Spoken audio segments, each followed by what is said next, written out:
Yes, आज का topic है आपका interest coverage ratio.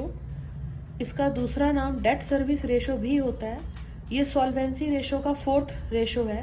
Solvency ratio में 4 रेशो होते हैं। फर्स्ट होता है डेट इक्विटी रेशो, सेकंड होता है आपका टोटल एसेट टू डेट, और तीसरा होता है आपका प्रोप्राइटरी रेशो, और लास्ट होता है आपका इंटरेस्ट कवरेज रेशो। इसका दूसरा नाम डेट सर्विस रेशो है।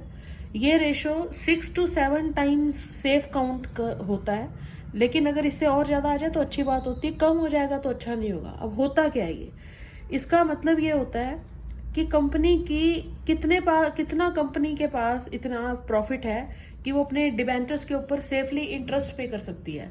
जैसे कुछ लोग घर में नॉर्मली बात करते हैं ना, यार मेरा पास तो इतना पैसा है कि 10 साल तो मेरे आराम से निकल सकते हैं। इतनी मेरी, अगर मैं 10 साल भी किराए पर रहता हूँ और हर महीने का किराया अगर 20,000 रुपए है तो मैं 10 साल तक का आराम से दे सकता हूँ। ऐसी उसकी एक वर्डिंग होती है, एक जनरल लाइफ है, एक उसमें बात हो रही है।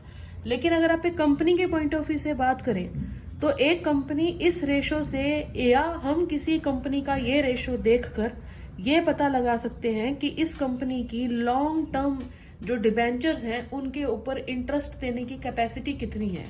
यानी अगर ये रेशो 6-7 टाइम्स आता है तो सेफ होता है डिबेंचर होल्डर्स के लिए। और ये भी कह सकते हैं कि प्रॉफिट भी अच्छा होता होगा कंपनी का। तो इंटरेस्ट कवरेज रेशो का फॉर्मूला होता है आपका profit before charging interest and tax upon fixed interest charge. Fixed interest charge से मतलब डिबेंचर्स या वट एवर द लोन, जरूरी नहीं डिबेंचर भी लॉन्ग टर्म लोन होते हैं। अब कुछ बच्चों को अगर मन में डाउट होगा डिबेंचर क्या होते हैं, जैसे एक कंपनी शेयर्स इशू करके पैसा इकट्ठा करती है, फाइनेंस कलेक्ट करती है, वैसे ही एक कंपनी डिबेंचर इशू करके भी फाइनेंस इकट्ठा कर सकती है।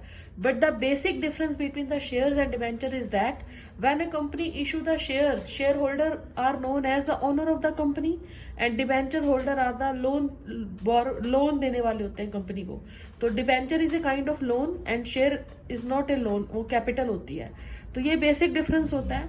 अगर किसी शेयर के आगे 9% प्रेफरेंस शेयर लिखा है तो वो 9% डिविडेंड को इंडिकेट करता है। अगर डिबेंचर के आगे लिखा है 10% तो वो इंटरेस्ट ऑन डिबेंचर्स को इंडिकेट करता है। 1 मार्क के पॉइंट ऑफ व्यू से ये एक अच्छा क्वेश्चन था। अगर मेरे पास जो बुक है उसमें क्वेश्चन है, बहुत डिसेंट क्वेश्चन है। From the following detail obtained from the financial statement of KX limited the year ended 31 March 2017 calculate interest coverage ratio net profit after tax लिखा है। स्टूडेंट्स को ये देखना चाहिए आफ्टर टैक्स है या बिफोर टैक्स है। ये नेट प्रॉफिट आफ्टर टैक्स जो है वो 6 लाख रुपए है। Rupees 40 lakh 12% debenture of 100 each. Company के 40 लाख रुपए के डिबेंचर है और एक डिबेंचर 100 का है। आपको इसका कुछ नहीं करना। 12% इंटरेस्ट है तो 40 लाख का 12% 4,80,000 होगा।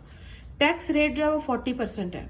अब हमें क्या चाहिए, हमें तो एक छोटी सी एक बात, वैसे तो कंपनी में अकाउंट नहीं बनता, प्रॉफिट एंड लॉस अकाउंट नहीं बनता, statement of profit and loss बनती है। लेकिन मैं फिर भी वैसे एक टी शेप अकाउंट बनाकर कुछ समझाने की कोशिश कर रही हूँ, क्योंकि हमने 11th क्लास में भी अपने profit and loss T shape में सीखा। ये कंपनी अकाउंट्स है, यहाँ पर प्रॉफिट एंड लॉस अकाउंट नहीं बनता, statement of profit and loss बनती है। What is the difference between statement of profit and loss and profit and loss account? When you are talking about an account की 2 side होती है, debit और credit side. लेकिन जब आप बात करते हो स्टेटमेंट की तो उसमें अकाउंट की तरह टी शेप नहीं बनती है, जस्ट स्टेटमेंट होती है ऐसे, रेवेन्यू फ्रॉम ऑपरेशन लेस ये ऐसे करके होता है। डेबिट और क्रेडिट साइड नहीं होता और वो कंपनी में होता है।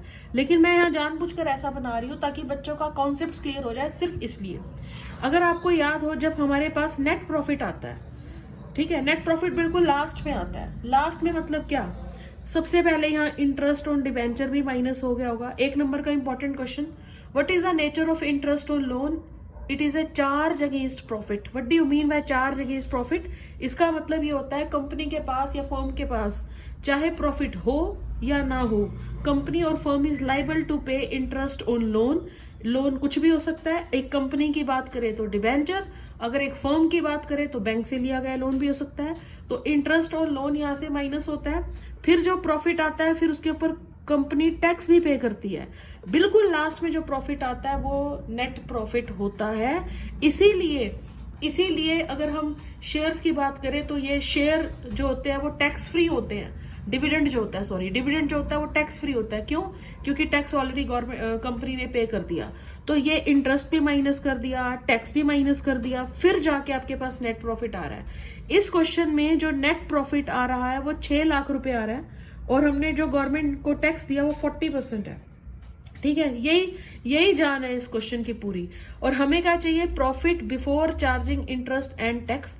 अब हम उल्टा रिवर्स चलेंगे, तो ये इस क्वेश्चन में जो आपका नेट प्रॉफिट है वो 6 लाख रुपीज है आफ्टर टैक्स डिडक्शन, और टैक्स जो है वो 40% है।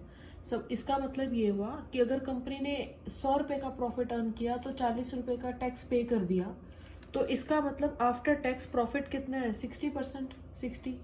तो इसका मतलब तो बिफोर टैक्स कितना होगा, अगर आफ्टर टैक्स प्रॉफिट 60 है तो बिफोर टैक्स कितना होगा, 100। अगर 1 है तो 100/60। अगर प्रॉफिट आफ्टर टैक्स 6 लाख रुपए है तो बिफोर टैक्स कितना होगा, इनटू 6 लाख। तो ये कट कर कर आपके पास आ जाएगा 10 लाख रुपए। अभी तो हम यहां तक पहुंचे, यानी अभी तक हम पहुंचे नेट प्रॉफिट बिफोर टैक्स। ठीक है, ये आफ्टर टैक्स था 6 लाख, अभी हमने क्या कर दिया, बिफोर टैक्स, यानी अब हम यहां पहुंच गए। अब हमें कहां जाना है, बिफोर इंटरेस्ट। इस क्वेश्चन के अंदर 40 लाख रुपए के डिवेंचर हैं, 40 लाख रुपए का 12% इंटरेस्ट, क्योंकि नाम था उसका 12% डिवेंचर, तो इसके ऊपर 12% के हिसाब से इंटरेस्ट ऑन डिवेंचर आएगा 4,80,000। तो अब हम इस 10 लाख रुपए में 4,80,000 भी ऐड कर देंगे, तो आपकी टर्म बन जाएगी 14,80,000। इसका मतलब ये क्या हो गया, profit before charging interest and tax. यानी पहले टैक्स माइनस था 40%, तो हमने बिफोर टैक्स प्रॉफिट कितना था वो कैलकुलेट किया। अगर टैक्स काटने के बाद प्रॉफिट आपका 60 रुपए है तो बिफोर टैक्स कितना था, 100। तो अब ये 6 लाख का जो टैक्स दिया हुआ, ये आफ्टर प्रॉफिट दिया हुआ, आफ्टर टैक्स है, तो बिफोर कितना होगा, 10 लाख। और हमें चाहिए नेट प्रॉफिट नहीं, profit before charging interest and tax. तो इंटरेस्ट 4 लाख रुपीज, 4,80,000 का इंटरेस्ट ऑन डिवेंचर है, वो भी ऐड कर दिया। तो अब आपके पास 14,80,000 आ जाएगा, जिसको हम क्या बोल रहे हैं, profit before charging interest and tax upon fixed interest charge. वो क्या है, इंटरेस्ट ऑन डिवेंचर। तो इसको आप 4,80,000 से डिवाइड करोगे तो ये आएगा 3.08 टाइम्स। तो ये अच्छा रेशो नहीं है, सेफ नहीं है। क्यों नहीं है, क्योंकि अच्छा रेशो काउंट होता है 6 to 7 टाइम्स। इसका मतलब कंपनी के पास इतना प्रॉफिट अवेलेबल नहीं है कि वो लॉन्ग टर्म डिवेंचर्स को लोन पे कर सके इजीली। तो अगर ये रेशो हाई होगा, इंक्रीज होगा, 6-7 टाइम्स के अराउंड आ जाता, तो ये अच्छा और सेफ काउंट होता। इस क्वेश्चन में एक और छोटी सी चीज ये है कि क्या इफेक्ट होता अगर कंपनी 5 लाख के डिवेंचर्स रिडीम कर दे माने पे बैक कर दे। सिंपल भाषा में ये कहें कि अगर कंपनी अपने 5 लाख के लोन की पेमेंट कर देती है, लोन उतार देती है, तो ये अच्छा होगा या बुरा होगा? ऑफ कोर्स अच्छा होगा, क्योंकि अगर लोन हट जाएगा तो इंटरेस्ट ऑन जो डिवेंचर है या लोन है वो भी कम हो जाएगा।